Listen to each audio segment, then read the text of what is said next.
কাৰ্বি আংলঙত যিদৰে আমি ছবি দেখা পালোঁ যে বৰ্তমান কাৰ্বি আংলং কাউন্সিলৰ চিফৰ ঘৰ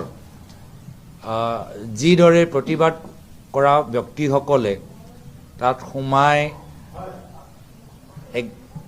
ভাঙি আৰু জ্বলাই দিছে, সেইটো লোকতন্ত্ৰৰ প্ৰতিনিধি হিচাপে আৰু বিশেষকৈ কংগ্ৰেছ দলৰ প্ৰতিনিধি হিচাপে আমি দুখ পাইছোঁ। যিহেতু কংগ্ৰেছ দল সদায় মহাত্মা গান্ধীৰ ৰাস্তাৰ ওপৰত আগবাঢ়ি যোৱা এটা দল আৰু প্ৰতিবাদ প্ৰয়োজন।